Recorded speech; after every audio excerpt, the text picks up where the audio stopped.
আল্লাহ কি করছে? দয়া করছে। এই জন্য সুস্থতার মালিকও আল্লাহ, অসুস্থতার মালিকও কে? আল্লাহ। আসলে দুঃখের কথাটা আজকে একটু বলেই ফেলি।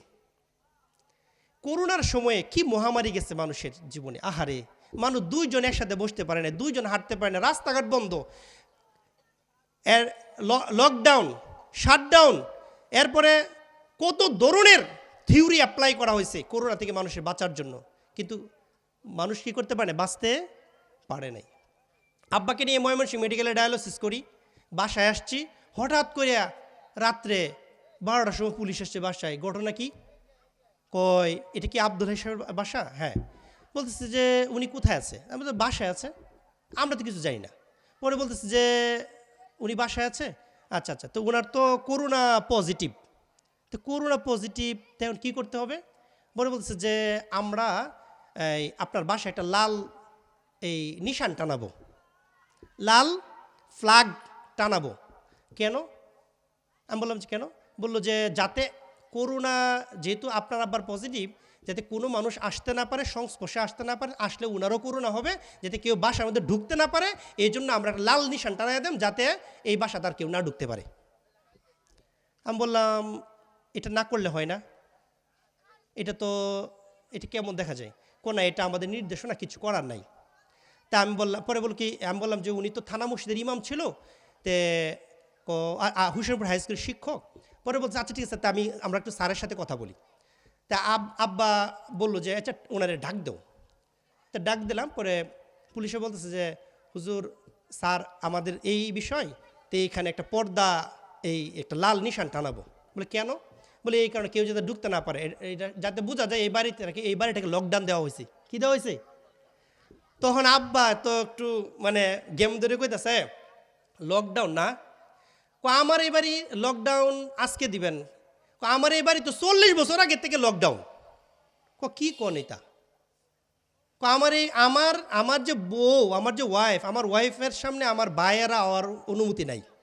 আমার যে আপন ভাই আমার বাড়িতে ঢুকে আমার বউয়ের সামনে আসবে, এই সুযোগও নাই। আমার বাড়িতে কেউ ঢুকতে পারে না উইদাউট পারমিশন। আমার বাড়ি তো আপনি লাল বাতি জ্বালাইলেও লকডাউন, না জ্বালাইলেও লকডাউন।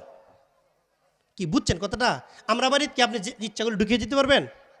ঢুকতে পারবেন? আপনি ইচ্ছা করে ঢুকবেন না, না এর বাড়ি লোক পর্দা করে আমরা যাব না। তাহলে আমার বাড়িতে এমনিই লকডাউন। তাহলে মানুষের জীবনে দুঃখ কষ্ট আসে, কিন্তু দুঃখ কষ্ট কি হয় না, স্থায়ী হয় না। এটা আল্লাহ তাআলাই এক সময় উঠিয়ে নেয়। এই জন্য আল্লাহ তাআলা আমাদেরকে শিক্ষা দিয়েছেন, বিপদ মুসিবত দুঃখ কষ্ট পেরেশানি চলে গেলে মানুষ যাতে আল্লাহর প্রতি কৃতজ্ঞ থেকে এই কথাটাই বলে, আলহামদুলিল্লাহিল্লাযী আযহাবা আন্নাল হাযানা, আমি প্রশংসা করছি সেই আল্লাহর, যে আল্লাহ আমার উপর থেকে দুঃখ কষ্ট সরিয়ে দিয়েছেন। আমরা কি জীবনে অসুস্থ হইনি? এখন কি সুস্থ আছি না? এখন বলেন আলহামদুলিল্লাহ। তাহলে আইয়ুব আলাইহিস সালামের দুআটা মুখস্থ করবেন এবং বলবেন, বললে মনের মধ্যে শান্তি পাবেন। কি পাবেন? শান্তি পাবেন।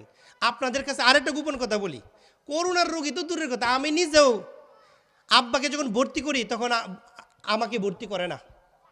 পুরা হাসপাতাল কোভিড ডেডিকেটেড হসপিটাল, এখানে শুধু করোনার রোগীরা থাকবে, অন্য কেউ থাকতে পারবে না। এখন আমি বলছি যে আমার আব্বাকে তো আমার ওষুধগুলো আমাকে খাওয়াই দিতে হয়, আমাকে থাকতে হবে।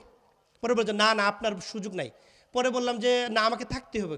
কি করতে হবে? আপনি থাকতে পারবেন এই শর্তে, আপনি করোনা সাসপেক্টেড, আপনি করোনার সন্দেহভাজন একজন রুগী, এই হিসাবে আপনি এই হাসপাতালে আপনার বাবার সাথে থাকতে পারবেন, তাও 14 দিন। 14 দিনের আগে আপনি বের হওয়ার কোনো সুযোগ পাবেন না। আপনি এই শর্তে রাজি হইলে আপনি থাকতে পারবেন। আমি বললাম যে আমি রাজি। আমি কিন্তু 14 দিন এই করোনা সাসপেক্টেড হিসেবে ভর্তি হয়েছি। আপনি অবাক হবেন যে যখন ডাক্তার রুগীর সাথে কি থাকে, প্রেসক্রিপশান থাকে, কিন্তু ওইখানে রুগীর সাথে এই প্রেসক্রিপশান থাকে ডাক্তার, এই নার্সদের কাছে।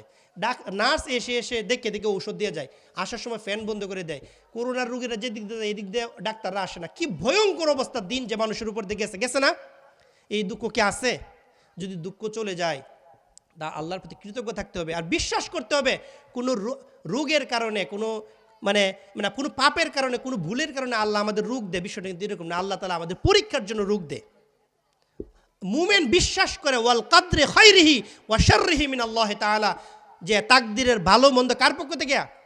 আল্লাহর পক্ষ থেকে। এই জন্য আমাদের উপর যদি কোনো অসুস্থতা আসে, মানে তাহলে আমরা কি হব না, হতাশ হব না, আল্লাহর প্রতি ভরসা করবো। ওয়া আলাল্লাহি ফালিয়াতাওয়াক্কালিল মুমিনুন, মুমিন হিসাবে আমাদের উচিত আল্লাহর উপর কি করা,